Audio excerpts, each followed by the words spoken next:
And Council President Antonio Costa have sealed the landmark deal in New Delhi, which will create a market of 2 billion people. It represents a quarter of global GDP and a third of. Indians अब Europe जाएंगे. This is mobility ना. Indians को तो सबसे ज़्यादा ये है कि हमारे यंग लड़के सारे जाएं यूरोप, यंग लड़कियां यूरोप जाएं. अब इंडिया जो है वो ईयू में इन्वेस्टमेंट करेगा, ईयू इंडिया में इन्वेस्टमेंट करेगा. इंडिया टाइम लेता है चीजों पे, लेकिन लॉन्ग टर्म पॉलिसी लेकर चलता है. उसके मुकाबले में हम जो पाकिस्तान है खास तौर पे, तो हम बहुत शॉर्ट टर्म पॉलिसीज लेकर चलते हैं. बहुत शॉर्ट टर्म होती है ये. जब उन्होंने टैरिफ को एक हरबा बना लिया, एक हथियार बना लिया, तो उसके नतीजे में ये बिल्कुल लाजमी था, मंतकी था कि दुनिया ट्रेड का कोई दूसरा रूट ढूंढती. नमस्कार, जय हिंद दोस्तों। आज 27 जनवरी का दिन भारत के लिए वैश्विक व्यापार के हिसाब से अच्छा रहा। आज भारत और ईयू के बीच व्यापारिक समझौता एफटीए सफल रहा। इस व्यापार समझौते से अमेरिका भी बढ़ गया है। यूएस का कहना है कि यूरोपीय देश अप्रत्यक्ष रूप से यूक्रेन की जंग को बढ़ावा दे रहे हैं, लेकिन यूरोपीय अध्यक्ष ने इसे नकारते हुए भारत के साथ एफटीए समझौता पूरा कर लिया है। भारत का यूरोप के 27 देशों के साथ यह समझौता 2 बिलियन लोगों के लिए लाभदायक साबित होगा और भारतीय अर्थव्यवस्था को रफ्तार मिलेगी।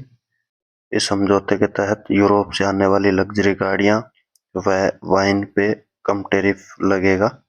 भारत ने इसमें डेयरी व कृषि क्षेत्र को समझौते से दूर रखा है। इस समझौते के तहत भारत और ईयू देश न्यूनतम या जीरो टैरिफ पर व्यापार करेंगे। भारत का यूरोप के 27 देशों के साथ एफटीए समझौता देखकर दुनिया हैरान है। पाकिस्तान तो इस वजह से परेशान है कि हमारे प्रधानमंत्री अमेरिका की गोद में बैठे हैं, जो किसी भी समय धोखा दे सकता है, और भारत ने अमेरिका की अनसुनी करते हुए ईयू से समझौता कर लिया है। इस समझौते के तहत भारत और यूरोपीय देश विश्व अर्थव्यवस्था का 25% हिस्से को कवर करेंगे। इंडिया टाइम लेता है चीजों पे, लेकिन लॉन्ग टर्म पॉलिसी लेकर चलता है.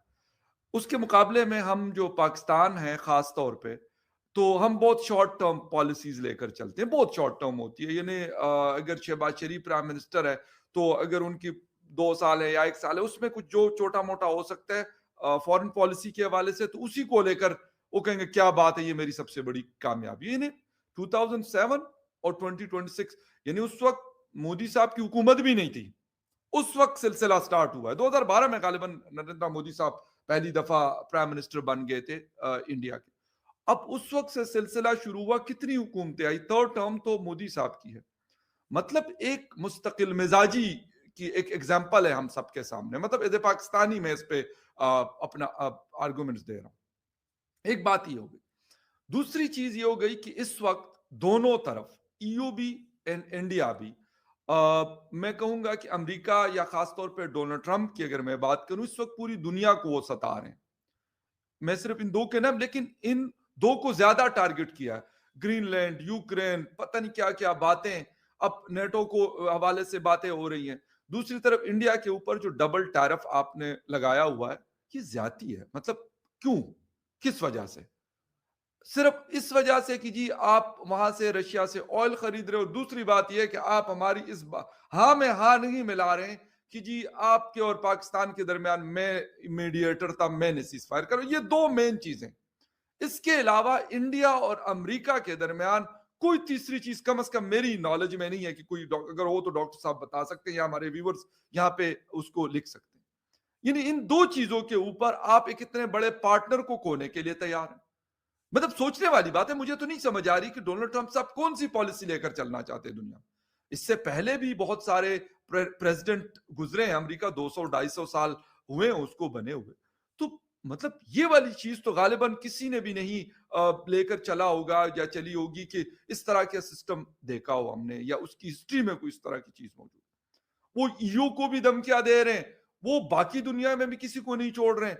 हर किसी के ऊपर चढ़ दौड़ने के तैयार. ईरान को कहते हैं कि ये नहीं करना, ये 4 कंडीशन है मेरी, ये मानोगे तो ठीक, नहीं मानोगे तो तैयार रहो, मैंने तुम्हें बस मलियामेट कर देना. यार ये कौन सी दुनिया का मतलब सिस्टम है? मैं कहता हूं भाई ठीक है, आप कहते हो ना कि ईरान न्यूक्लियर पावर हासिल ना कर सके, लेकिन उसका कोई तरीका निकाले ना. अभी जून में तो आपने इतना बड़ा हमला किया था, इतने बड़े बड़े बॉम्ब गिराए थे, क्या हुआ उसका? अब इसके बाद यानी पूरी दुनिया एक अफरा तफरी का शिकार है। ऐसे में ये डील हो ना, मेरे ख्याल दोनों कंट्रीज ने ये 2 बिलियन लोगों को, यानी तकरीबन 25%, क्योंकि 8 अरब की पॉपुलेशन रहती है दुनिया में, उसका कम से कम किसी हद तक सिक्योर किया है। 3 सेक्टर नहीं है इसमें, जिस तरह डेयरी का उन्होंने कहा, एग्रीकल्चर का और शुगर से रिलेटेड, क्योंकि इंडिया एग्रीकल्चर में काफी सारी चीजें ऐसी हैं जिसमें सेल्फ सफिशिएंट है और मेरे ख्याल उनको कोई जरूरत भी नहीं होती, एक बहुत बड़ी उनकी खुद की बहुत बड़ी इंडस्ट्री है, तो शायद इस वजह से भी उन्होंने नहीं किया।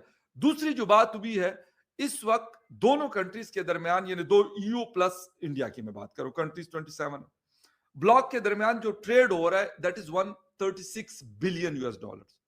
और ये लास्ट 1 डिकेड में ये जो तिजारत है, ये जो कारोबार है, ये डबल हुआ है।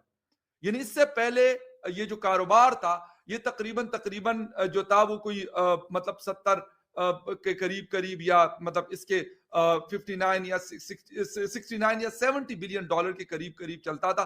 अब 136 बिलियन डॉलर पे ये ट्रेड चल रहा है।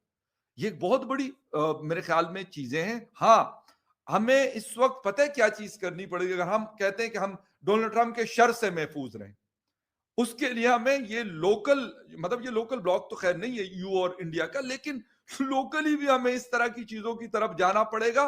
वरना वो बंदा, तो मुझे लगता है कि वो तो पता नहीं, जो उसके सामने आता है वो कहता है मैं आपके ऊपर यार चढ़ दौड़ूंगा, मैं आपको खा जाऊंगा। मतलब अफसोस होता है मुझे कि अभी तक यानी नरेंद्र मोदी साहब जैसे, ठीक है, हम मोदी साहब के ऊपर एज ए पाकिस्तानी जर्नलिस्ट या as a Pakistani media person हम क्रिटिसाइज भी करते हैं, लेकिन यार अपने उस जैसे बंदे को आप खोने के लिए तैयार हैं। इतनी बड़ी मार्केट है, इतनी बड़ी मार्केट है, क्यों? जो मैं थोड़ा एक चीज और करके फिर बता रहा हूं, खत्म करूंगा। तीसरी चीज जो मुझे याद आई है वो चीन है, कि जी चीन को आपने जो है ना वो करना है, वो मतलब जिसे कहते हैं नत डालनी है, वो इंडिया के जरिए। ठीक है, मैं एक चीज करता हूं हमेशा से और खुले दिल के साथ ये बात मैं करता हूं, पहले भी करता रहा हूं, आज भी कर रहा हूं, कि भाई इंडिया अपनी फॉरेन पॉलिसी को अपने तरीके से लेकर चलता है। वो ये नहीं देखता कि भाई डोनाल्ड ट्रंप साहब किस चीज से खुश होंगे, जो दूसरा तीसरा कोई दुनिया का बड़ा लीडर है वो किस बात से खुश होंगे।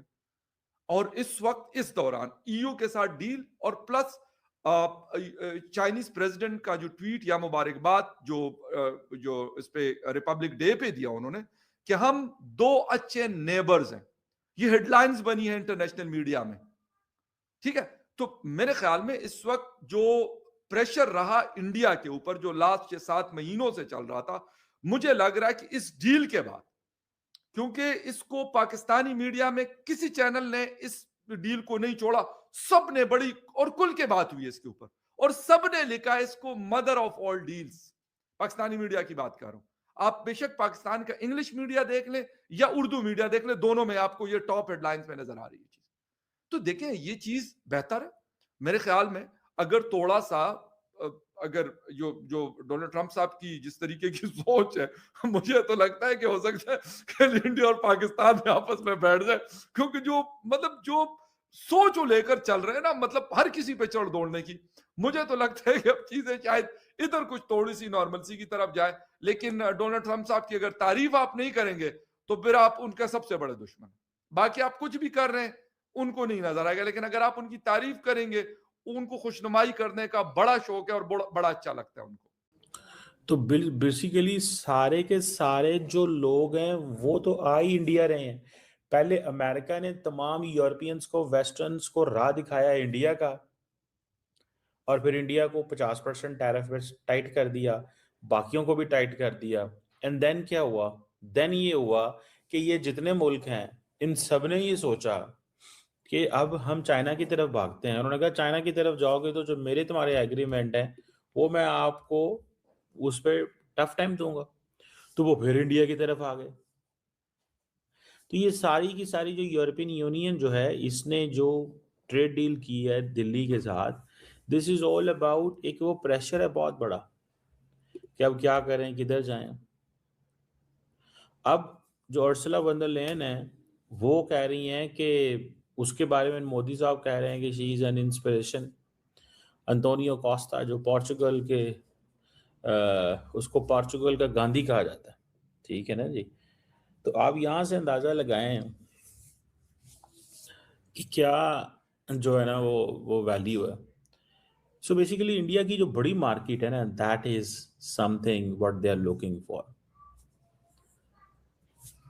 ये वो बड़ी मार्केट ही सर चीज है।